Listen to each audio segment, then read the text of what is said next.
It is 3 a.m. in a small police station in the Antioquia department.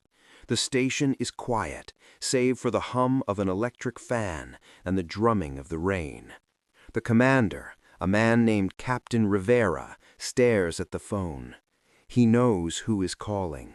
He doesn't want to answer, but he knows that not answering is a decision with consequences. He picks up the receiver. The voice on the other end is calm. It is polite. It sounds like a neighbor asking to borrow sugar. "Captain," the voice says, "I understand you seized a truck on the mountain road an hour ago, a truck carrying some agricultural supplies." The captain's heart hammers against his ribs. He did seize a truck. It was full of coca paste. He thought he was doing his job. He thought he was upholding the law. "Yes," the captain stammers, "it is in the impound."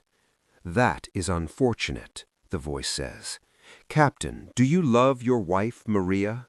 Do you love your daughter, Sophia, who walks to the San Jose school every morning at 7:30? The blood drains from the captain's face. The station, with its concrete walls and iron bars, suddenly feels very fragile. He realizes that the walls are not there to keep the criminals out. They are there to keep him in. "Release the truck," the voice says, "and there will be a gift for you. Keep the truck, and there will be a funeral." The line goes dead. The captain stands there in the silence. He looks at his badge on the desk. It is a piece of metal.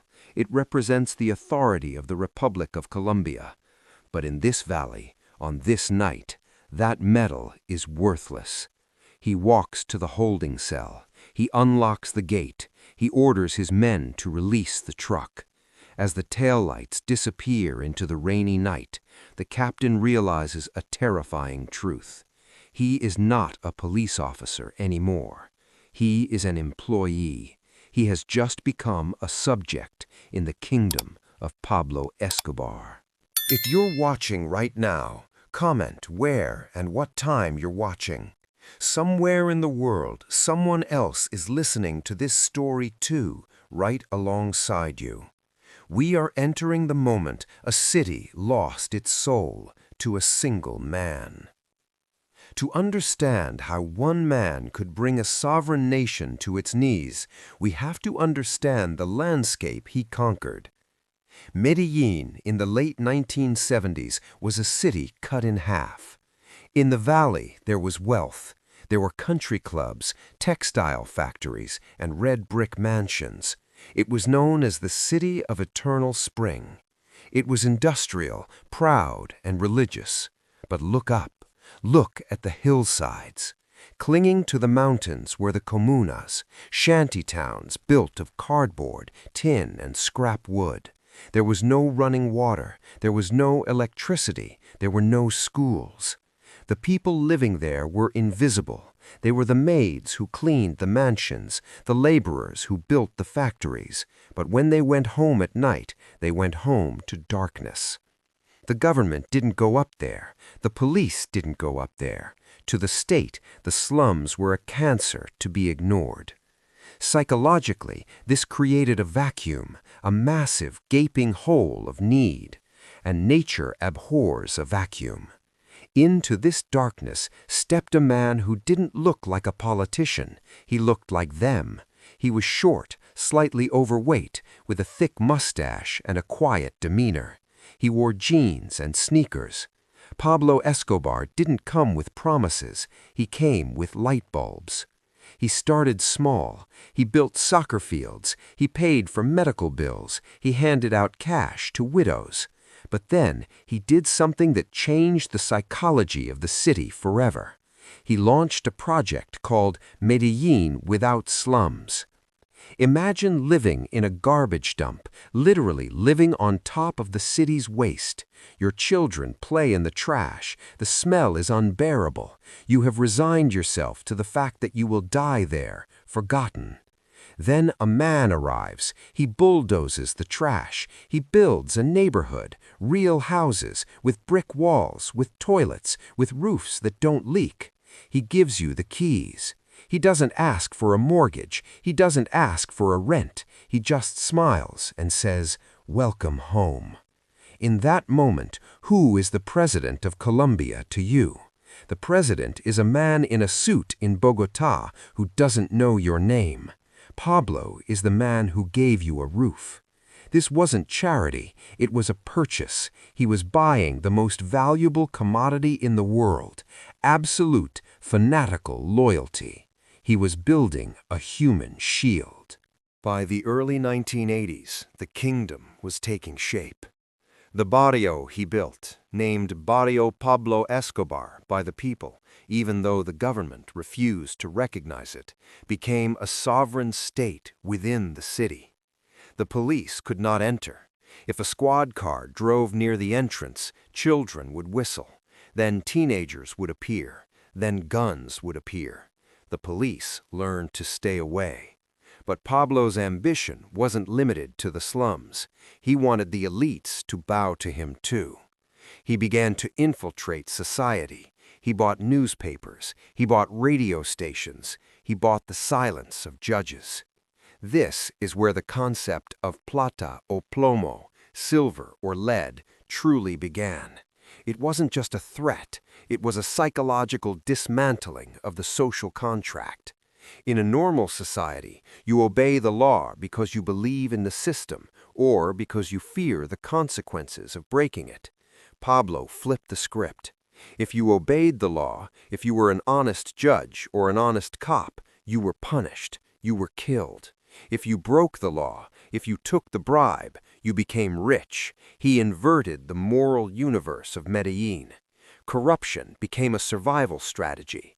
Honesty became a suicide mission. Think about the mental toll that takes on a population. When you see the honest man dead in the street and the corrupt man driving a new Mercedes, what lesson do you teach your children? You teach them that the bad guy is actually the smart guy. Pablo became the godfather of the city. He settled disputes. If someone stole your car, you didn't call the police, you called Pablo's people. They would find the thief, punish him, and return the car. He provided order. It was a brutal, medieval kind of order, but it was order.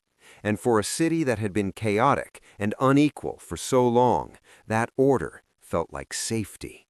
But there was a dark price to pay for this protection. The city was no longer free. Everyone was watching everyone else. The taxi driver was listening to your conversation. The waiter was watching who you met with. The doorman was noting what time you came home. They were all on the payroll. They were all eyes and ears for the king. Pablo sat in his hacienda miles away, but he knew everything. He knew which politician was having an affair. He knew which general was gambling too much. He collected secrets like he collected exotic animals, and he used those secrets to tighten the noose. As his power peaked, the king began to believe his own myth. He wasn't satisfied being the shadow ruler. He wanted the crown. He wanted to be loved not just as a benefactor, but as a leader. He started holding political rallies. He spoke about revolution. He spoke about the oligarchy. He sounded like a man of the people. But behind the speeches, the machinery of death was growing. He began importing professional hitmen. He began setting up training camps in the jungle. He wasn't just running a business anymore. He was building an army. And the scary part? The people cheered. They didn't see a drug lord arming himself against the state. They saw a hero preparing to defend them. He had successfully brainwashed a significant portion of the city into believing that his survival was their survival. If Pablo falls, the whisper went through the slums, they will come for our houses. They will take everything back. He tied his fate to theirs. It was a masterclass in psychological manipulation. But the state was waking up. The United States was waking up. The DEA was watching the money flows. The satellite photos were showing the airstrips in the jungle. The collision was inevitable. But Pablo wasn't afraid. Why would he be? He owned the police, he owned the courts, he owned the streets.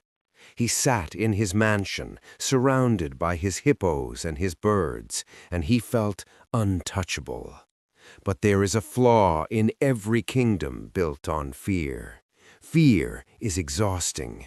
Fear breeds resentment in the shadows. And while the Captain Rivera at the police station took the money and released the truck, he didn't forget the humiliation. He didn't forget the threat to his daughter. He took the cash, but he kept his hatred. And hatred, if you let it sit long enough, turns into courage. The cracks in the kingdom were already there. They were just covered in gold leaf. As the sun sets on part one, we leave Medellin in a state of deceptive peace. The trucks are moving, the money is flowing, the people are cheering. But the storm clouds are gathering over the Andes. The king thinks he has bought everyone. He is about to find out that some things and some people are not for sale. The year is 1982. The king has left his castle. Pablo Escobar walks into the halls of the Colombian Congress. He is no longer just a businessman from Medellin. He is an elected official, an alternate representative for the Liberal Party. He has achieved the impossible. He has washed his money clean. He sits there, surrounded by the elite families of Bogotá, the same families who look down on his mother, the same families who have run the country for centuries. He believes he has finally forced them to accept him. He dreams of the presidency. He isn't joking. In his mind, the path is clear. He has the money. He has the people. Now he has the platform. But there is a rule in the world of old power. You can buy a suit, but you cannot buy a pedigree. The elites stare at him. They whisper. They know who he is. They know where the money comes from. To them, he is a stain on the carpet. And one man decides to speak up. Rodrigo Lara Bonilla, the Minister of Justice. He is the antithesis of Pablo. He is rigid, he is moral, and most dangerously, he is not afraid. In a blistering session of Congress, Lara Bonilla breaks the silence. He points the finger directly at the man in the back row. He says the words that no one else dares to whisper. Drug trafficker, murderer. He exposes the connection between Pablo's charity and the cocaine trade. He drags the Robin Hood myth into the harsh light of the law. The room goes silent. Psychologically, this is the moment that breaks Pablo Escobar. This is the narcissistic injury, the public humiliation. He stands up to defend himself, but he fumbles. He is not a debater. He is a dictator. In the streets, he solves problems with a gun. Here, he has to use words, and he is losing. The newspapers pick up the story. The editor of El Espectador, Guillermo Cano, begins digging into Pablo's past. They find an old mugshot from a minor arrest years ago. They publish it. The mask is ripped off. Within weeks, Pablo is expelled from Congress. His diplomatic visa to the United States is revoked. The political career is over before it began. He retreats to Medellin. But he doesn't retreat in shame. He retreats in a rage that will consume the entire nation. He sits in his hacienda, watching the news. He realizes that the silver didn't work. The bribes didn't work. The charity didn't work. If they won't love him, he decides, they will fear him. If you're still listening, you are watching the turning point, the moment the politician dies and the terrorist is born. Subscribe and stay with the story. April 30th, 1984. Rodrigo Lara Bonilla knows he is a dead man walking. He has received the threats. He wears a bulletproof vest. He travels with bodyguards. He is being transferred to a diplomatic post in Czechoslovakia to save his life. He just has to survive a few more days. He's in the back of his car. He's tired. He looks out the window at the dark streets of the capital. The motorcycle pulls up. A Yamaha Calamatic 175. Two young men. One of them raises a Mac-10 submachine gun. A burst of fire shatters the window. 7 bullets strike the minister. He dies instantly. This is the moment the war begins. Before this night, the drug trade was a police problem. After this night, it is a war against the state. The assassination of a minister of justice is a declaration of war. It is Pablo saying, "I am more powerful than your government." But he miscalculated. He thought the government would back down. Instead, they woke up. President Belisario Betancourt, who had been hesitant to fight the cartels, appears on television. He is weeping, but his voice is steel. He signs the one piece of paper that Pablo Escobar fears more than death itself, the extradition treaty. Better a grave in Colombia than a jail cell in the United States. This becomes the mantra of the cartel. This becomes the slogan of the extraditables. Why was he so afraid of a U.S. prison? In Colombia, he can buy the warden. He can run his business from his cell. He can see his family. In the United States, he is just a number. He is inmate 45933. He is isolated. He is nobody. And for a narcissist like Pablo, being nobody is a fate worse than death. So the strategy shifts. He is no longer trying to be president. He is trying to survive. He moves his family from safe house to safe house. He starts sleeping during the day and working at night. The paranoia begins to set in. He looks at his lieutenants. Are they talking to the DEA? He looks at the politicians he bribed. Will they stay bought? He realizes that to stop extradition, he has to bring the government to its knees. He has to make the cost of fighting him so high that they will beg for peace. He unleashes a campaign of terror that the world has never seen. He puts a bounty on police officers. He orders the death of judges. He targets journalists. The magic of Medellin, the charity, the soccer fields, is replaced by the smell of dynamite. The people of the slums still protect him, but the mood is changing. They are no longer just grateful. They are terrified. They are human shields, whether they want to be or not. And in the middle of this chaos, Pablo makes a decision that shows just how far he has fallen from reality. He attacks the symbol of justice itself. November 1985, the M19 guerrillas storm the Palace of Justice. They take the Supreme Court hostage. They demand the destruction of the files on extradition. It is a siege of fire and blood. The military attacks. The building burns. Over 100 people die, including 11 Supreme Court justices. The evidence linking Pablo to the attack is debated by historians, but the intent is clear. The files on extradition were burned. The law was literally turned to ash. Pablo sits in his jungle hideout, listening to the reports. He thinks he has won. He thinks he has erased the threat. But he has done something irreversible. He has turned the entire world against him. He is no longer a criminal problem. He is a threat to national security. And the hunters are coming. The satellite image zooms in on the Colombian jungle. Red crosshairs appear.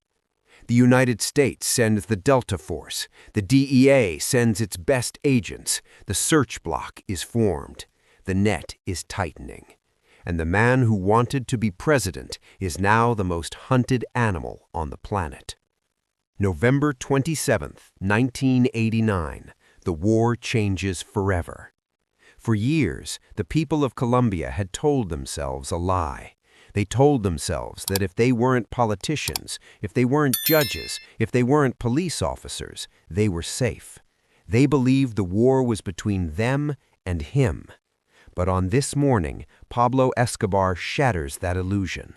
Avianca Flight 203 takes off from Bogotá, bound for Cali. On board are 107 people, families going on vacation, businessmen, musicians. 5 minutes into the flight, a bomb detonates. The explosion rips the plane apart in mid-air, the fuel tanks ignite, the wreckage rains down on the town of Soacha like a meteor shower. No one survives. Why? Pablo believed that Cesar Gaviria, a presidential candidate who supported extradition, was on that plane. He was wrong. Gaviria wasn't on the flight. Pablo Escobar killed 107 innocent people based on a rumor. This is the psychological turning point for the nation. The Robin Hood mask doesn't just slip, it disintegrates.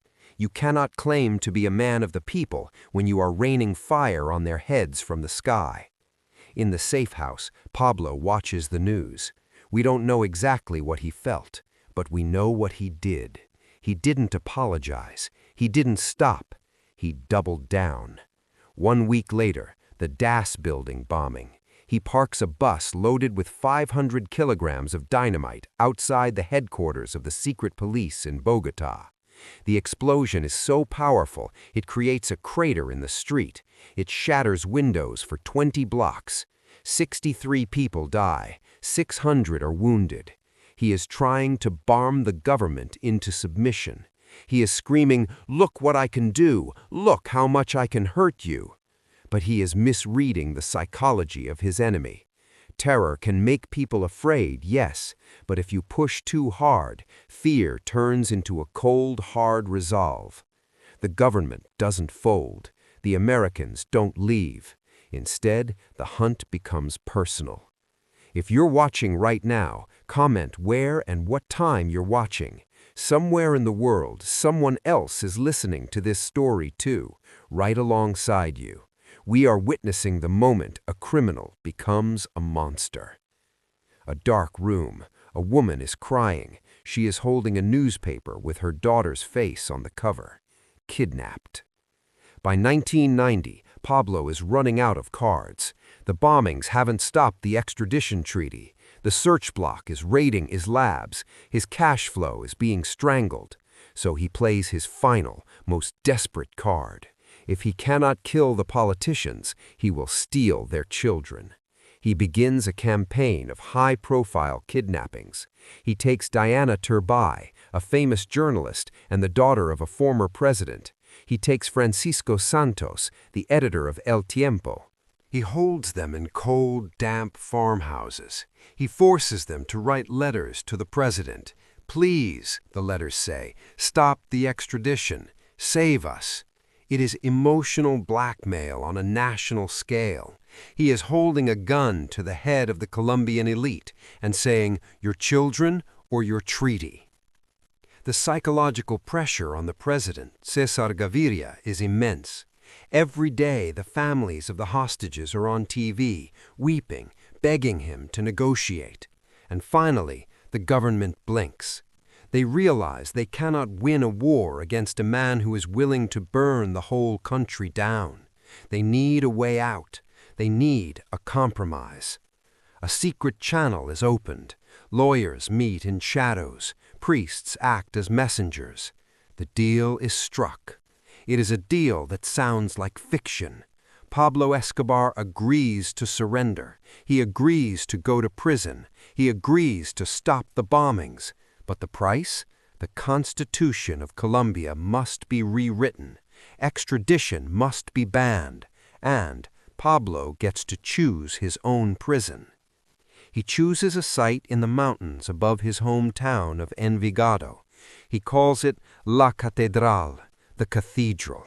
He pays for the construction. He designs the layout. He installs a soccer field, a bar, a disco, a waterfall. He hand-picks the guards. They are not prison guards, they are his own men in uniform. On June 19, 1991, the Constituent Assembly votes to ban extradition. The same day, Pablo Escobar surrenders. He lands his helicopter on the mountain. He hands his pistol to the authorities. He walks into La Catedral. The government calls it a victory for justice. But look closer. He hasn't surrendered to the law. He's just moved his office. The prison has a telescope on the balcony, not to look at the stars, but to look down at Medellin. He has cellular phones, he has fax machines, he has trucks coming in every day, not with prison slop, but with fresh lobster, fine wine, and women. It is the ultimate mockery of the system. He is safe from the search block. He is safe from the Americans. He is safe from the Cali cartel. The government is paying to protect him. For a few months, it seems like the perfect crime. The bombings stop. The city sleeps a little easier. But inside the golden cage, the psychology of the king is deteriorating. You can take the man out of the war, but you cannot take the war out of the man. He is bored. He is used to the adrenaline of the run. He is used to the life or death decisions. Now, he has nothing to do but count his money and worry. Paranoia is a fungus. It grows best in the dark, damp containment of a prison cell, even a luxury one. He starts to hear whispers. His lieutenants on the outside, are they skimming off the top? The Cali cartel, are they taking his territory while he sits up here playing soccer? He starts to pace. He starts to make angry phone calls. He realizes that by locking himself away, he has lost his terrifying presence on the street. Out of sight, out of mind. He cannot allow that. He needs to remind them who's boss. He summons his partners, Galeano and Moncada, to the prison. "Come up," he says. "We need to talk about the accounts." They come up the mountain. They think they're visiting a friend. They don't know that they're walking into a slaughterhouse. Inside the walls of La Catedral, the sanctuary is about to be a crime scene. And this mistake, this act of hubris inside his own fortress, will shatter the peace deal and unleash a new, final hell. July 1992. Inside the cathedral, the devil is in the details. Galeano and Moncada, the loyal partners who helped build the empire, are dead. They weren't killed by the police, they were killed by the man they made rich. Pablo accused them of stealing, of hiding $20 million. Whether it was true or not didn't matter. Paranoia doesn't need proof, it only needs suspicion. Their bodies are dismembered and burned in a bonfire on the prison grounds. The act is the beginning of the end, not because of the violence. Medellin was used to violence, but because of the betrayal. By killing his own inner circle, Pablo breaks the sacred code of the underworld. He sends a message to every other trafficker, every lieutenant, every foot soldier. Loyalty will not save you. Fear spreads through the cartel like a virus, but this time it's not fear of the police, it's fear of the boss. And when criminals are afraid of their leader, they don't obey, they conspire. The secret gets out. A witness from the prison escapes and tells the authorities what happened. The president of Colombia is humiliated. He let a mass murderer build a palace, and the murderer used it as a torture chamber. The deal is off. July 22, 1992. The president orders the military to seize the prison. They are to transfer Pablo Escobar to a real jail, a cold concrete box in Bogotá. The vice minister of justice goes up the mountain to inform Pablo. Pablo looks at him and laughs. "I am not going anywhere," he says. His guards, his men, take the vice minister hostage. The standoff begins. If you're watching right now, comment where and what time you're watching. Somewhere in the world, someone else is listening to this story too, right alongside you. We are watching the moment the most famous prisoner in the world becomes the most famous fugitive. The special forces storm the gate. Explosions rock the compound. They breach the walls, expecting a firefight. But when they kick down the door to Pablo's suite, they find nothing. The bed is warm, the coffee is unfinished, but the bird has flown. In the chaos and the fog, Pablo and his closest men kicked out a brick wall at the back of the prison, a wall he had designed specifically to be weak. They walked into the forest, disappearing into the mist like ghosts. The embarrassment for the government is total. The most watched man on earth has vanished. But as Pablo walks through the muddy jungle, wiping the rain from his face, he is not walking into freedom. He is walking into a world that has changed. The year is no longer 1989. He is not the beloved Robin Hood. He is not the untouchable king. He is a man who just killed his best friends, and the sharks smell blood. A montage of burning mansions, classic cars engulfed in flames, stables on fire. The enemies of Pablo Escobar, the Cali cartel, the paramilitaries, the disgruntled partners, the police, they all realize something crucial.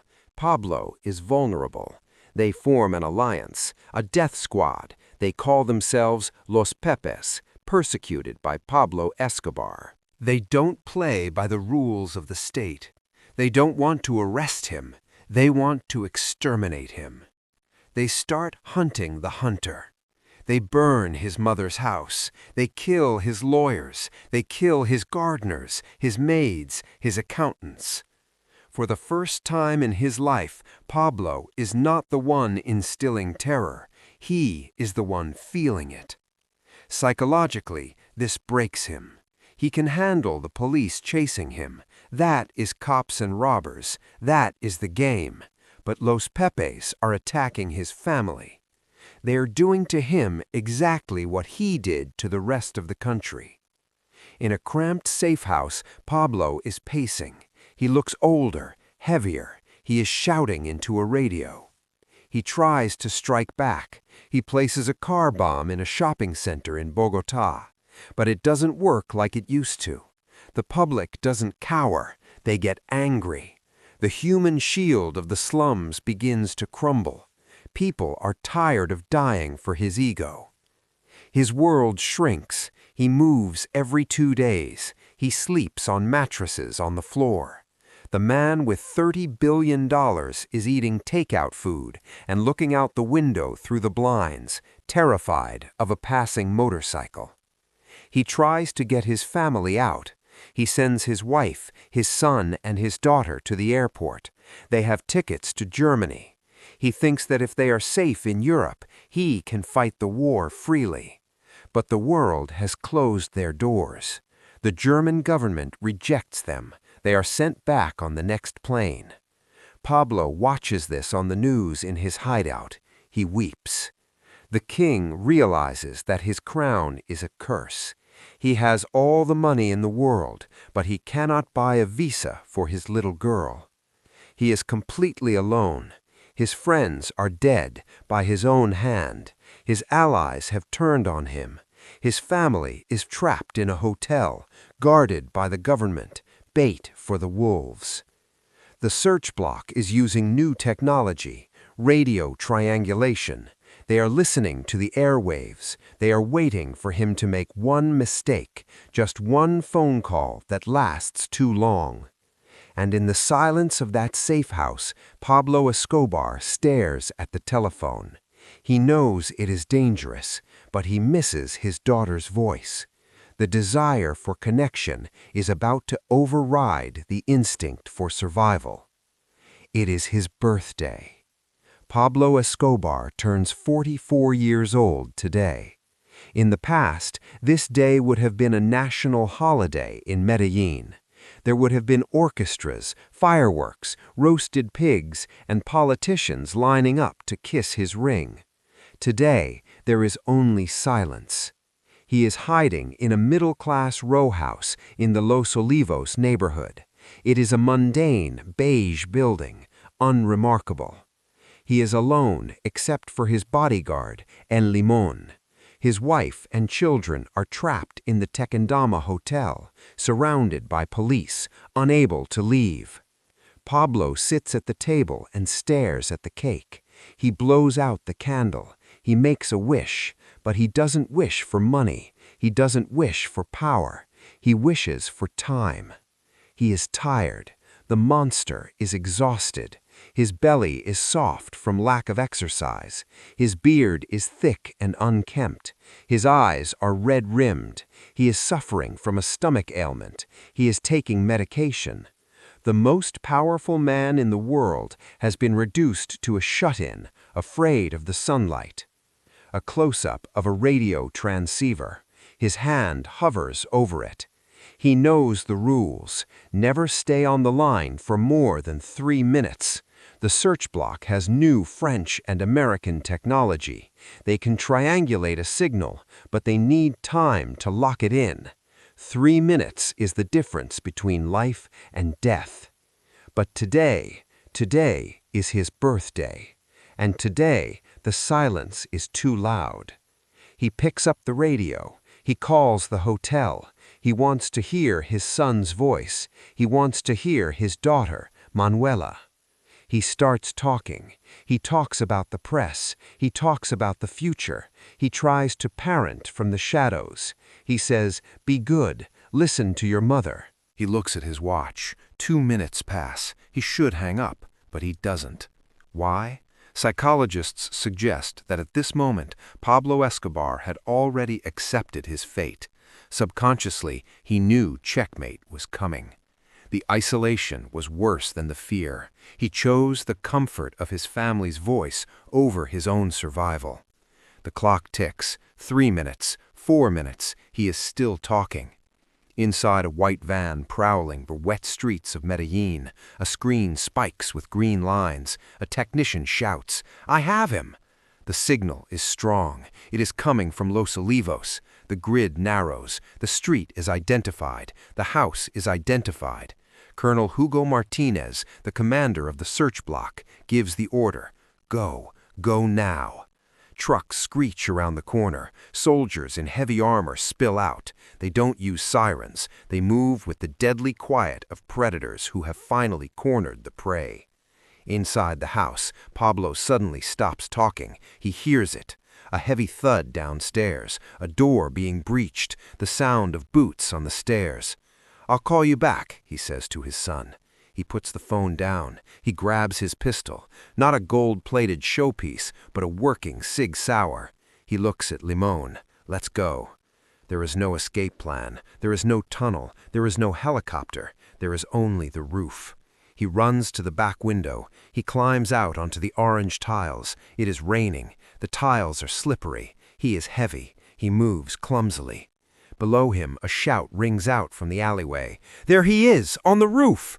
Gunshots erupt from all sides, tiles shattering. Pablo fires back blindly. It is a futile gesture. He is one man against an entire army. The search block, the DEA, the ghost of Los Pepes, they are all there in spirit, pulling the trigger.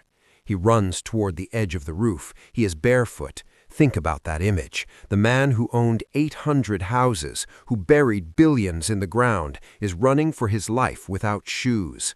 A bullet hits his leg. He stumbles. A bullet hits his torso. And then the fatal shot behind the ear. The king falls. He doesn't fall like a movie villain. There is no slow motion. There is no final speech. He crumples into a heap of meat and cloth on the dirty tiles. The gun slides from his hand. The rain washes over him. Silence. The soldiers slowly climb onto the roof. They approach the body cautiously. They turn him over. His eyes are open, staring at nothing. "Viva Colombia!" a soldier shouts. "Pablo Escobar is dead!" The radio crackles. The news spreads instantly. In the bunker, Colonel Martinez hugs his son. In the hotel, Juan Pablo hears the news and smashes a glass against the wall. But on the roof, a gruesome scene unfolds. The soldiers, the men who have hunted him for years, who have lost their friends to his bombs, they smile, they grab his arms, they lift his head, they pose for photos. It is a trophy kill. It is medieval. The most feared man in the Western Hemisphere is now just a prop. If you're still listening, you are witnessing the end of an era, but not the end of the story. Subscribe to see what happens when the dust settles. You might expect the city to rejoice, and many do. The victims, the families of the police, the politicians, they breathe a sigh of relief. But in the slums, in the barrios Pablo built, it is a funeral of mass hysteria. 25,000 people flood the streets. They attack the hearse. They break the windows just to touch his coffin. They are weeping. They are screaming, "Viva Pablo!" To the world, a terrorist is dead. To them, a father is dead. This is the complexity of the human heart. You can be a monster and a savior at the same time. It depends on who you are feeding. But while the crowd mourns, the vultures are circling. Visual: Juan Pablo, the teenage son, sitting in a hotel room. He looks terrified. The king is dead. The protection is gone. The enemies, the Cali cartel, the paramilitaries, they do not settle with Pablo's death. They want the money, and they want to make sure the prince never takes the throne. They summon the family. They sit the widow and the son down. They present a ledger, a list of the costs of the war. "Your father cost us millions," they say. "Now you pay." They strip the family of everything: the properties, the art, the hidden cash, the helicopters. They leave them with nothing but their lives. And they give Juan Pablo a choice: leave Colombia and never come back, or die. The son of the billionaire leaves the country as a refugee. He changes his name. He hides his identity. He becomes a ghost, haunted by a legacy he never asked for. A final montage: the grave of Pablo Escobar today. Tourists taking selfies, the face on the t-shirts. So what was it all for? $30 billion, thousands of lives, a country torn apart. For what? Pablo Escobar spent his life trying to force the world to respect him. He wanted to be president. He wanted to be a legend. In the end, he got his wish. He is a legend, but he is a legend of caution. He proved that you can have all the money in the world and still die like a rat in a trap. He proved that you can build a kingdom on fear, but you can never live in it. The rain stops in Medellin. The sun comes out. The city moves on. New buildings rise. New businesses open. The city of eternal spring blooms again. But the scar remains. Deep in the history of Colombia and deep in the psychology of the world, the shadow of the king lingers.